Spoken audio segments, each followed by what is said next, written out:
नमस्कार, नॉलेज बाज़ार YouTube channel में आपका स्वागत है। इस वीडियो में हम लोग प्रॉफिट एंड लॉस को ही कंटिन्यू करेंगे। तो चलिए शुरू करते हैं। आज का पहला सवाल है कि 20% छूट देने पर 20% छूट देने के बाद 60% का लाभ प्राप्त होता है। यदि छूट को 5% बढ़ा दिया जाए तो लाभ प्रतिशत क्या होगा। देखिए, अगर 20% का छूट दे रहा है तो विक्रय मूल्य 80 हो जाएगा। 100 में से 20 घटाएंगे, फिर भी 60% का लाभ हुआ तो हम लिख सकते हैं कि लाभ है 60%, तो विक्रय मूल्य 160% के बराबर होगा। और विक्रय मूल्य कितना है, 20% छूट के साथ बेचा है, यानी विक्रय मूल्य 100 मान के 80 लिख सकते हैं। समझ गए। अब आगे हम क्रय मूल्य निकालेंगे तो क्रय मूल्य कितना होता है 100%, तो लिखेंगे कि 100% बराबर क्या। इसको जब हम सॉल्व करने लग रहे हैं तो क्या होगा कि 100 गुना में 80 और बटा में नीचे क्या आ जाएगा 160 आ जाएगा। 80 से ये कटेगा 2 बार में, 2 से 100 कटेगा 50 बार में, और ये आ गया कितना 50 रुपये। तो 50 रुपये क्या आ गया हमारा क्रय मूल्य। आगे क्या बताया गया कि अगर छूट को 5% बढ़ा दिया जाए, अगर छूट 5% बढ़ा दिया जाएगा, 5% छूट बढ़ाएगा तो देखिए पहले 20% का छूट था, बाद में 5% बढ़ा दिया तो छूट 25% हो जाएगा। अगर छूट 25% हो गया और हमने लिखित मूल्य 100 माना था, तो 100 को अगर 20% छूट पर बेचेगा तो 80 हुआ था पहले, अब 5% ज़्यादा तो 75% पर बिकेगा, यानी हमारे पास जो विक्रय मूल्य आएगा वह कितना आएगा 75 आएगा विक्रय मूल्य। ये आया विक्रय मूल्य। अब देखिए, ये है क्रय मूल्य, ये है विक्रय मूल्य। अब लाभ कितना हुआ तो निकाल लीजिए। तो 75 में से 50 घटाएंगे तो आपको पता चलेगा कि जो प्रॉफिट आया है, प्रॉफिट वह कितना का है 75 में से 50 घटाए तो प्रॉफिट कितना आया 25 का। अगर प्रॉफिट 25 है तो हमें प्रॉफिट प्रतिशत बताना है कि लाभ का प्रतिशत क्या होगा। अब हमें पता है कि जो लाभ प्रतिशत होता है वह क्या होता है, ये कॉन्सेप्ट आपको पता होगा कि लाभ प्रतिशत बराबर हम लिखते हैं लाभ गुने 100 बटा में क्रय मूल्य लिखते हैं, यही तो लिखते हैं ना, लाभ गुने 100 बटा क्रय मूल्य। अब इसी को जब सॉल्व करेंगे तो देखिए क्या प्राप्त होता है। हमें लाभ प्रतिशत बताना है तो इधर लिख लेते हैं लाभ प्रतिशत बराबर, लाभ है कितना 25 का, तो यहाँ लिखेंगे 25 गुना में 100 और बटा में क्रय मूल्य कितना आ गया, क्रय मूल्य है 50 तो नीचे आ गया 50। अब देखिए 50 दूना 100 और 25 दूना 50 तो कितना का लाभ हुआ 50% का लाभ हुआ, जो कि कहाँ पे है ऑप्शन नंबर 2। समझ पा रहे कॉन्सेप्ट को। अगला सवाल ये रहा, एक व्यापारी अपने माल का मूल्य क्रय मूल्य से 20% अधिक अंकित करता है और अंकित मूल्य पर 5% का बट्टा देता है, तो वह कितने प्रतिशत का लाभ अर्जित करता है। देखिए, मान लीजिए जो उसका जो क्रय मूल्य है, हम 100% मानते हैं क्रय मूल्य को, तो जो क्रय मूल्य है वह कितना है 100 है, और वह क्या किया कि जो MRP रखा, MRP वह कितना कर दिया 20% अधिक, तो MRP कितना हो जाएगा 120। आगे बोला वह अंकित मूल्य पर 5% का छूट देता है। अब देखिए MRP जो है वह तो 120 है, लेकिन विक्रय मूल्य 5% छूट करके बेचता है, तो 120 का सामान है 5% छूट पर बेचेगा, मतलब 85 पर बेचेगा। सॉरी 85 नहीं 95 होगा, 95% पर बेचेगा। तो हम इसका विक्रय मूल्य निकाल सकते हैं।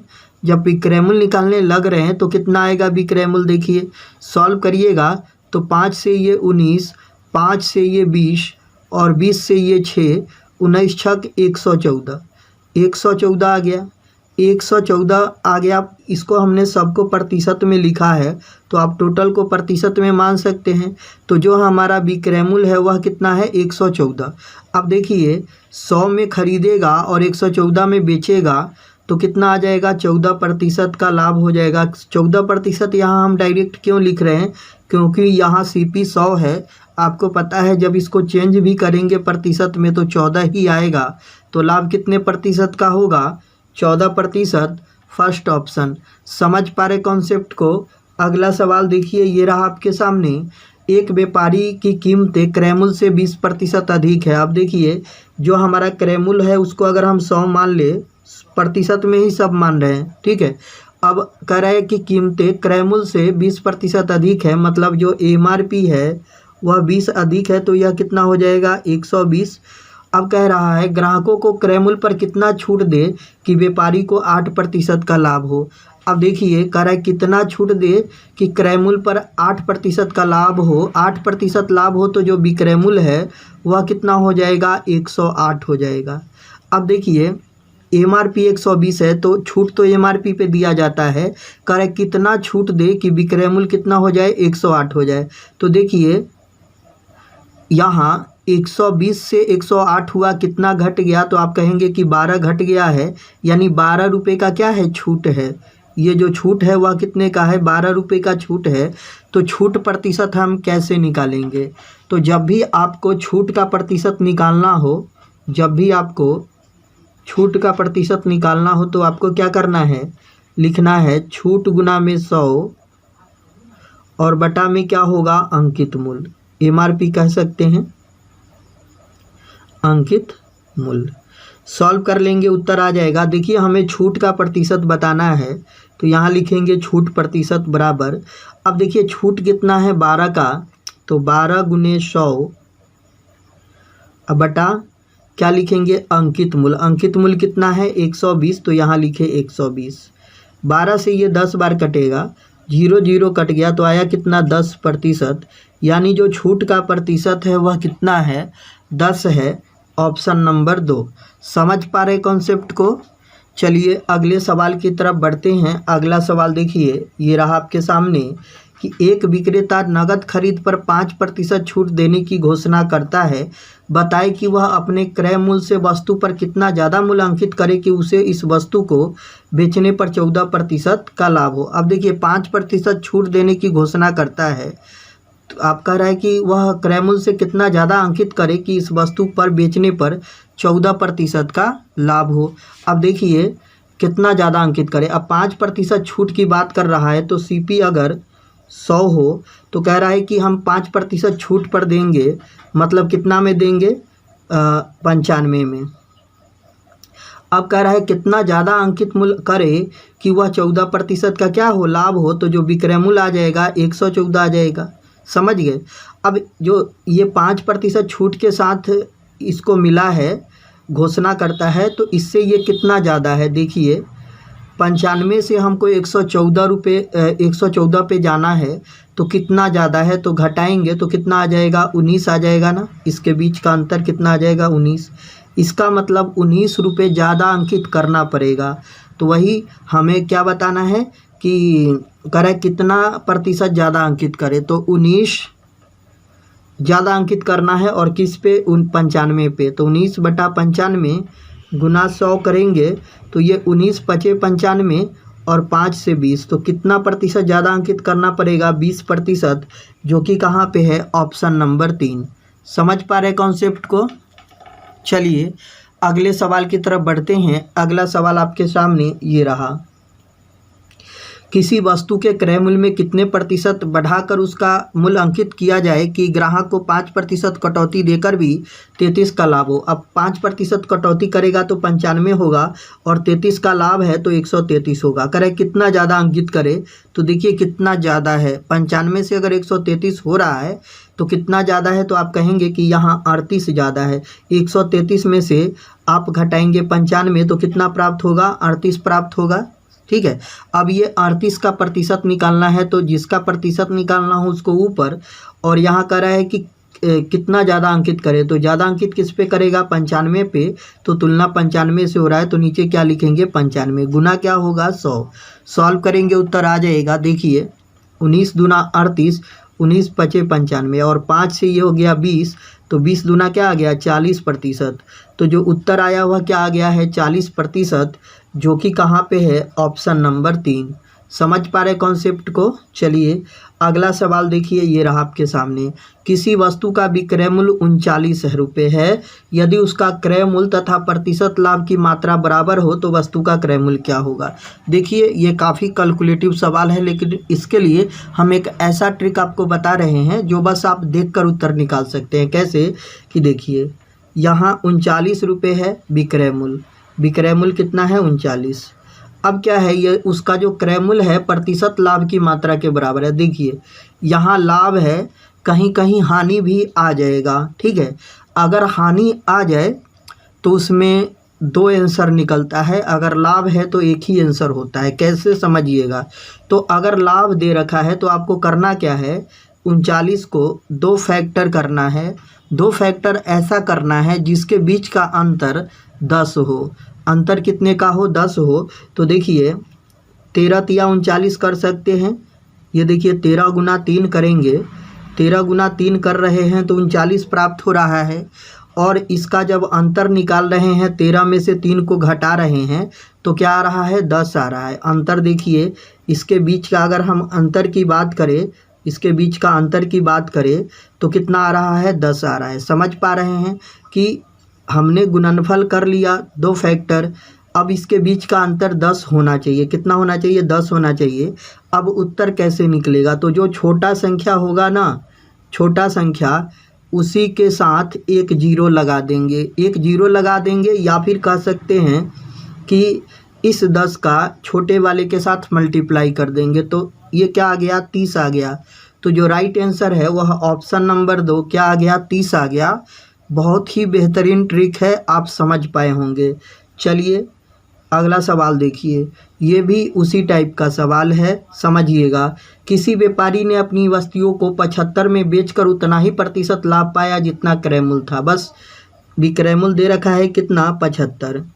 अब आपको क्या करना है, इसको 2 पार्ट में तोड़ना है, गुणनफल करना है जिसका अंतर क्या हो, 10 हो।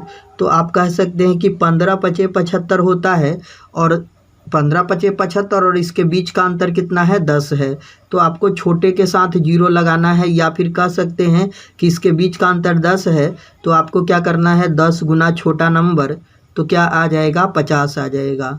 उत्तर क्या आ जाएगा, 50 आ जाएगा, या फिर डायरेक्ट 5 के साथ आप जीरो लगा सकते हैं। तो उत्तर क्या आ गया, 50 रुपये। आप कॉन्सेप्ट को समझ पा रहे होंगे। चलिए अगला सवाल ये रहा, एक वस्तु को 270 रुपये में बेचने पर उतना ही हानि हुई जितना कि 10% लाभ पर बेचने से लाभ होता है। वस्तु का लागत मूल्य क्या है। लागत मूल्य मतलब MRP आपसे पूछा है। अब देखिए 10% लाभ पर बेचने से उतना ही लाभ होता है जितना कि 270 में बेचा तो उतना ही हानि है। मतलब इधर 10% का लाभ है तो उधर भी 10% का हानि है। मतलब 10% हानि पर अगर कोई वस्तु बेचा जा रहा है तो विक्रय मूल्य 90% के बराबर होगा, और बेचा गया 270 में तो हम लिखेंगे कि 90% बराबर 270। अब हमें चाहिए लागत मूल्य, तो लागत मूल्य हम कैसे निकालेंगे, 100% बराबर क्या, कोई भी संख्या 100% होता है। सॉल्व करेंगे तो यहाँ क्या लिखेंगे कि 100 गुना में 270 बटा में क्या, 90। 90 से 3 बार कटेगा तो ये कितना आएगा, 300। तो जो उत्तर आएगा वह कितना आ जाएगा, 300। कहाँ पे है, ऑप्शन नंबर 4। समझ पा रहे कॉन्सेप्ट को।